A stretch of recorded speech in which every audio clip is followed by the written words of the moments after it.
It very clearly is changing, but it's changing at an infuriatingly slow pace. Yeah, I worked as a journalist for 10 years, and some editors might deny it. Most, I think, wouldn't deny it.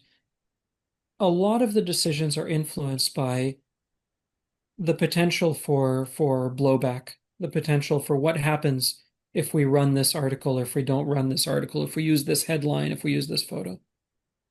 And for the entirety of my time in journalism, the consequences were so asymmetric in the case of the suffering of the Palestinian people. And to a lesser but wider extent, I suppose, brown people in general, because my time in journalism coincided with the early years of the War on Terror. So that was a lot of their coverage at the time. If you were seen as being too supportive of these people, the consequences could be immense. You could lose your job. You could have advertisers pulling out. You could lose access to important people in government or in the corporate world. But you could write whatever the hell about you wanted about these people. And the consequences were what? Somebody yelling at you on Twitter? An angry letter to the editor every once in a while that you didn't even have to run? Um, the consequences were incredibly asymmetric, and they remain asymmetric to this day.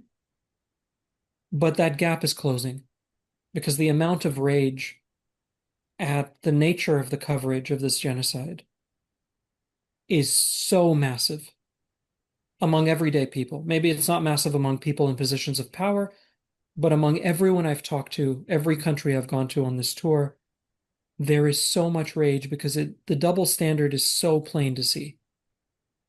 Some people get killed and their murderers are named. Some people just kind of disappear, or a bullet collides with them, or, this sort of passive cowardly language.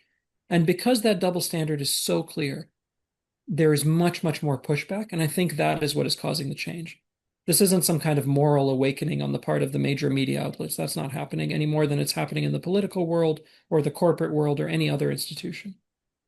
This is a different calculus of punishment and reward.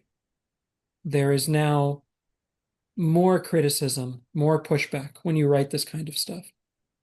And I can tell you, like this, I've seen this firsthand, right? I often go back to the story of last summer being asked by the editor at my former newspaper to write an op-ed. And I told them, look, you're not going to run it. I'm going to call it a genocide. I'm going to say that Western governments are complicit. And the editor said, yeah, you're right. And then in January of this year, same editor, same newspaper, I told him the same thing.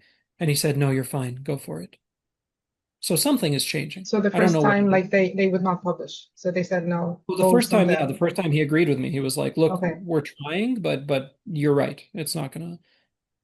So something is changing. It's just changing very, very slowly, So and not for like these moral reasons. I think they're changing because of very pragmatic reasons.